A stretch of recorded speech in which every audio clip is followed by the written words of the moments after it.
Hello, everyone. We are playing Pure Chess. We're in the main menu. We're going to go to Chess Challenges in the top right-hand corner of the screen. We're doing bonus games up top, and we're doing the set Mate in 5. And today we're going to tackle problem number 3. Now, as always, if you'd like, you can go ahead and hit pause and take a minute to analyze this if you haven't already done so yourself. Okay. We have a little bit of a tricky problem here. So let's take a look at some little more detail here. Obviously, we can see black has the king on d7, and we're trying to figure out how we can get a mating pattern to get mate in 5. Some things we need to watch out for is black has this rook that can be developed on c8.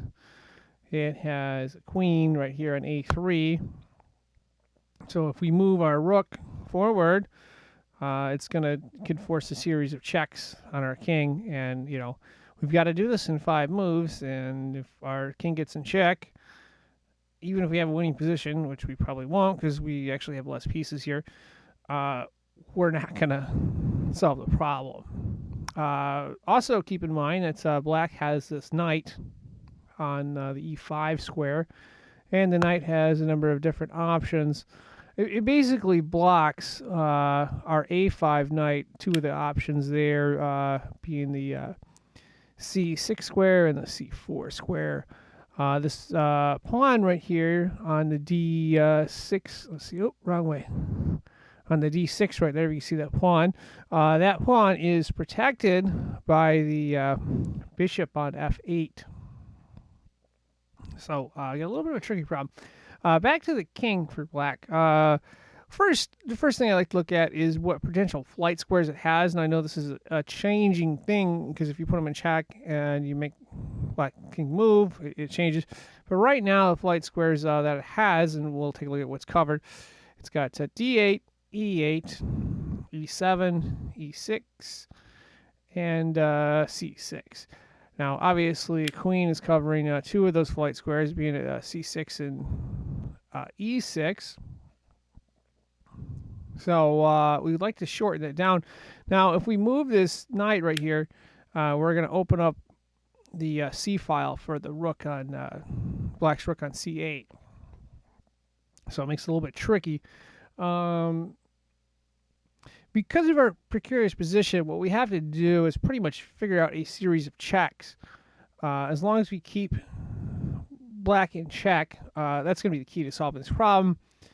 We're going to be able to avoid getting in check ourselves, and then we could shorten down the number of moves and try to box black's king in a corner. So we've got a knight right here on. Let's just start with the knight close. We've got this knight on c7. And we're probably going to have to give it up at some point. What we'd like to do is get this queen involved and get our rook involved. So what we're going to do is play there's only pretty much, I think, 2 spots that the queen could go to put black's king in check. Well, there's 3.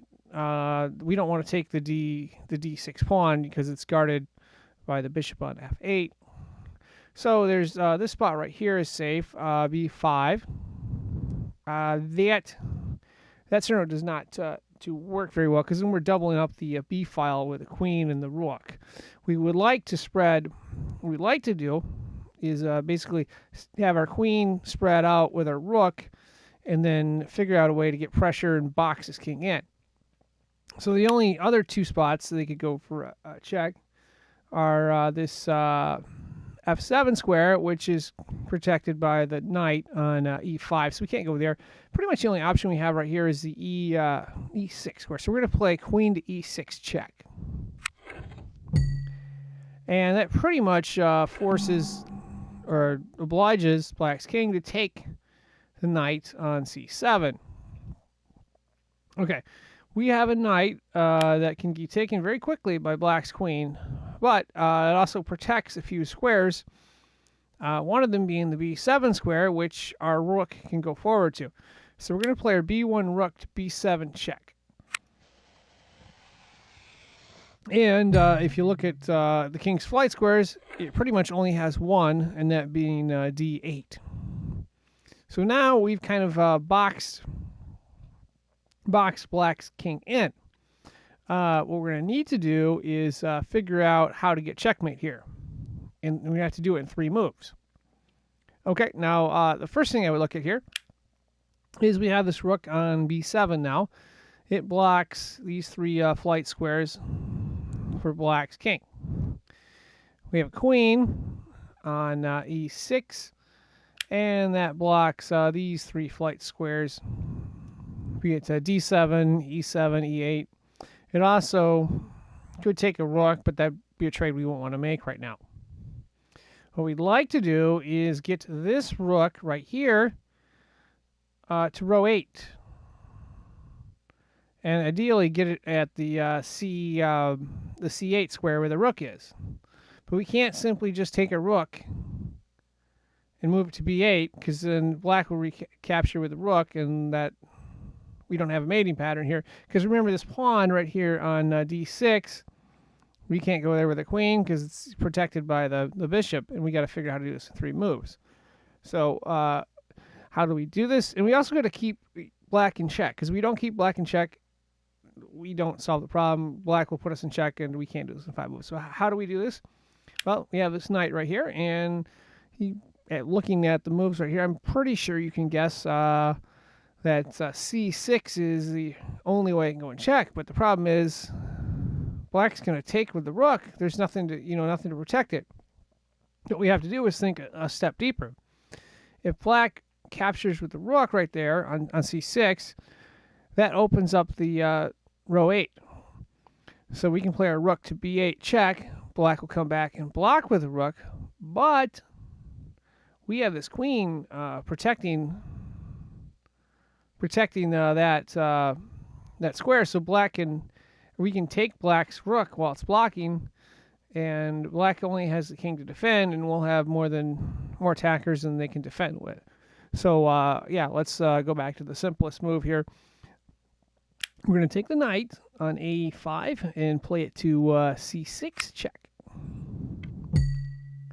Black's only move is basically what it just did right there. And the reason that's the only move is because we covered earlier all the flight squares are blocked. Okay, now what we're going to do is play the rook on b7 to b8 check. Now black's going to pull its rook back to the c8 square. The thing is, though, we have this square covered or protected. The queen is protecting the square. So all we need to do is play our rook, take c8, and it's going to be checkmate, problem solved, because there's nowhere all the squares are covered. All the squares will be covered because the rook will be right here, and the rook will be covering the c7 flight square as well. So rook takes c8, checkmate, problem solved. And of course, that wraps this up. I'm signing out. I would like to thank you for watching.